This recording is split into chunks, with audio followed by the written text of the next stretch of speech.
ये कहानी एक औरत की है, एक ऐसी औरत जो अपनी जिंदगी के आखिरी पड़ाव पर टूटे दिल और थकी हड्डियों के साथ अपने हक की जंग लड़ने निकली। लेकिन ये कहानी सिर्फ उस औरत की नहीं है, ये उस तूफान की दास्तान है जिसने हिंदुस्तान की नींव को हिला कर रख दिया।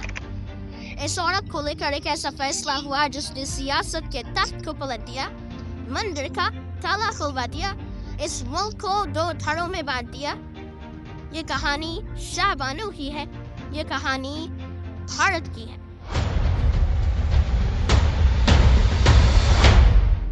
शाहबानो बनाम मोहम्मद अहमद खान। 40 साल पहले साल 1985 में एक ऐसा केस आया जिसने राजनीतिक भूचाल ला दिया, ऐसा भूचाल जिसके लपटें आज भी सुलग रही हैं। वो ताला खुलना, वो दंगे होना, वो वोटों का सफाया होना, सब कुछ उस एक औरत की पुकार की वजह से। हिंदुस्तान में बम्बई दंगों से लेकर गुजरात दंगों तक, दाऊद इब्राहिम से लेकर नेताओं की सियासत तक, सब कुछ उस औरत की पुकार की देन रहा। इंदौर की वो 62 साल की विधवा जो 5 बच्चों की मां रही, शाहबानो, उसकी आंसू से भरी आंखें उम्मीद भरे दिल के साथ जब वो देश की सर्वोच्च अदालत में अपने हक की गुहार लगाने पहुंची, तब इस देश को नहीं पता था कि इस देश का भविष्य कैसे उस एक केस की वजह से बदल जाएगा। वो कोई साधारण औरत नहीं थी, ना उसका केस कोई मामूली था। ये वो जंग थी जिसने हिंदुस्तान को झकझोर कर रख दिया। एक ऐसा फैसला आया जिसने राजीव गांधी की सरकार को घुटनों पर ला दिया। और सच कहें तो इस फैसले के बाद जो कुछ हुआ, उसके बाद आज तक कांग्रेस यूपी बिहार से गायब है। कांग्रेस को इस केस ने यूपी बिहार से मानो नेस्त नाबूद कर दिया। राम मंदिर गिरा को इसी केस ने खोल दिया। वो देश जहाँ इस्लाम खतरे में है, वहाँ से हिंदू खतरे में है तक। इस एक औरत की आवाज ने हिंदुस्तान को 2 हिस्सों में बांट दिया। और 40 साल बाद अब एक बार फिर उस केस की चिंगारी फिर से सुलग रही है। 7 नवंबर 2025 को एक फिल्म आने वाली है जिसका नाम है हक।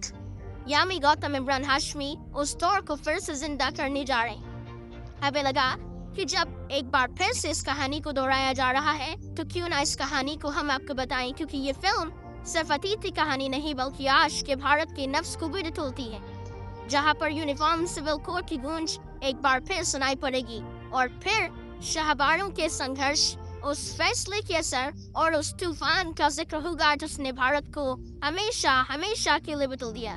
शाहबानो की कहानी को सुनना है, समझना है तो शुरू से सुनना समझना पड़ेगा और आपको हमें व्हाट्सएप पर फॉलो भी करना पड़ेगा ताकि हमारा आपका रिश्ता भी मजबूत होता रहे। ये कहानियों का सिलसिला तो यूं ही पहुंचता रहे। व्हाट्सएप चैनल का लिंक जो है हमने कमेंट सेक्शन में दे रखा है, डिस्क्रिप्शन में दे रखा है, जुड़िएगा जरूर। आप शुरू करते हैं शाहबानो से। शाहबानो का जन्म साल 1916 को मध्य प्रदेश के इंदौर शहर में हुआ। 16 साल की उम्र में उसकी शादी मोहम्मद अहमद खान से कर दी गई जो एक वकील थे। शाहबानो ने अपनी जिंदगी अपने पति और 5 बच्चों की परवरिश में गुजार दी, लेकिन 1975 में 59 साल की उम्र में उनकी जिंदगी उस वक्त जल गई जब उनके पति ने उन्हें तलाक दे दिया। मोहम्मद अहमद खान ने दूसरी शादी कर ली। शाहबानो को उनके घर से बेदखल कर दिया गया। 5 बच्चों की माँ बिना किसी आर्थिक सहारे के सड़क पर आ गई थी। उस दौर में मुस्लिम पर्सनल लॉ के तहत तलाकशुदा महिलाओं को सिर्फ इद्दत की अवधि यानी 3 महीने तक का गुजारा भत्ता मिलता था। मोहम्मद अहमद खान ने शाहबानो को 200 रुपए महीने का गुजारा भत्ता देना शुरू किया, लेकिन साल 1978 में वो भी बंद कर दिया। शाहबानो जो अब 62 साल की हो चुकी थी, अपने और अपने बच्चों की जीविका के लिए कोई रास्ता न देखकर इंदौर के मजिस्ट्रेट कोर्ट में गुजारा भत्ता मांगने का केस दायर कर दिया। उन्होंने आपराधिक दंड संहिता CRPC की धारा 125 के तहत अपने हक की मांग की, जो हर पति को अपनी पत्नी और बच्चों को आर्थिक सहायता देने का आदेश देती है, चाहे वो किसी भी धर्म का हो। और यहीं से शाहबानो की लड़ाई शुरू होती है। शाहबानो केस इंदौर की निचली अदालत से शुरू हुआ और धीरे धीरे ऊपरी अदालतों तक पहुंच गया। साल 1989 मजिस्ट्रेट कोर्ट ने उनके पक्ष में फैसला सुनाया और मोहम्मद अहमद खान को 25 रुपए महीने का गुजारा भत्ता देने का आदेश दिया, लेकिन ये राशि इतनी कम थी कि उससे शाहबानो गुजारा मुश्किल था। इस फैसले को उन्होंने चुनौती दी और मध्य प्रदेश हाई कोर्ट ने साल 1990 में गुजारा भत्ता बढ़ाकर लगभग 180 रुपए कर दिया। मोहम्मद अहमद खान ने इस फैसले को फिर सुप्रीम कोर्ट में चुनौती दी, उनका तर्क था कि मुस्लिम पर्सनल लॉ के तहत तलाकशुदा पत्नी को सिर्फ इद्दत की अवधि तक गुजारा भत्ता मिलना चाहिए और उसके बाद पति की कोई जिम्मेदारी नहीं रहती। अब ये मामला सिर्फ शाह बानो और उनके पति का नहीं था, ये धर्म, कानून और संविधान के टकराव का प्रतीक बन गया था। फिर आई वो तारीख जिस दिन सुप्रीम कोर्ट का ऐतिहासिक फैसला हुआ। 23 अप्रैल साल 1985 को सुप्रीम कोर्ट की 5 जजों की बेंच, जिसकी अध्यक्ष था मुख्य न्यायाधीश YB चंद्रचूड़ ने की, उन्होंने शाह बानो के पक्ष में फैसला सुना दिया। कोर्ट ने कहा कि CRPC के धारा 125 सभी भारतीय नागरिकों पर लागू होती है, चाहे धर्म कोई भी हो। मुस्लिम पर्सनल लॉ को इस धारा के ऊपर प्राथमिकता नहीं दी जा सकती। कोर्ट ने मोहम्मद अहमद खान को शाह बानो को 500 रुपए महीने का गुजारा भत्ता देने का आदेश दिया। इसके साथ ही कोर्ट ने टिप्पणी की कि यूनिफॉर्म सिविल कोड लागू करने की जरूरत है ताकि सभी धर्मों के लिए समान कानून बन सके। ये फैसला न केवल शाह बानो के लिए जीत था, बल्कि ये भारत के संविधान के समानता के सिद्धांत की भी जीत थी। लेकिन इस फैसले ने कैसी आग को भी भड़का दिया जिसने पूरे देश को अपनी चपेट में ले लिया। सुप्रीम कोर्ट का ये फैसला आते ही देश में हंगामा मच गया।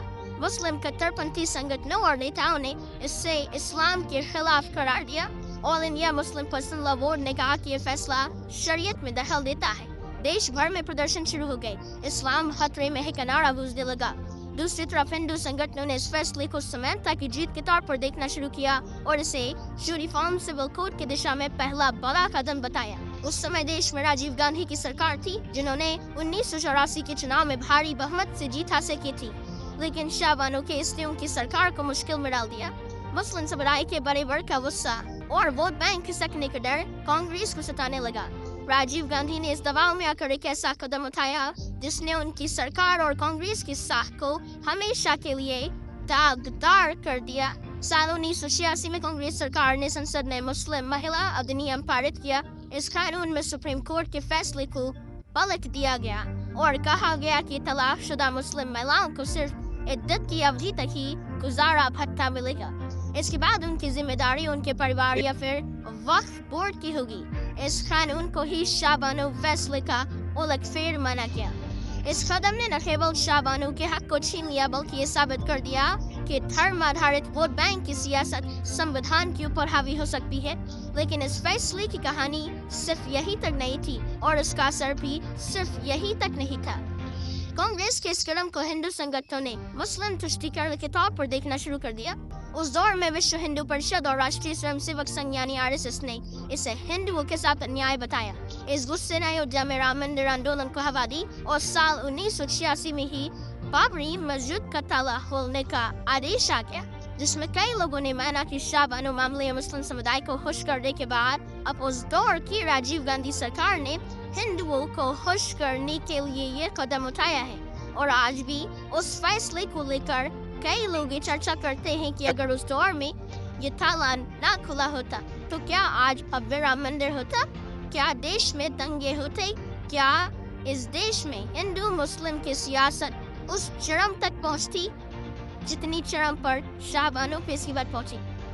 खैर, राम मंदिर आंदोलन ने धीरे धीरे जोर पकड़ा। साल 1992 में बाबरी मस्जिद का ढहना और उसके बाद हुए दंगों ने इसे चरम पर पहुंचा दिया। हजारों लोग मारे गए, देश में सांप्रदायिक तनाव चरम तक पहुंच गया। शाह बानो केस जो शुरू में एक औरत के हक की लड़ाई थी, अब हिंदुस्तान में हिंदू मुस्लिम टकराव का प्रतीक बन चुका था। शाह बानो केस और उसके बाद के घटनाक्रम ने कांग्रेस की सियासी जमीन को भी खोखला कर दिया। और आपको जानकर हैरानी होगी कि 90 के दशक के बाद से ही कांग्रेस का कोई भी व्यक्ति ना यूपी ना बिहार आज तक मुख्यमंत्री नहीं बन पाया। शाह बानो का सर किया था।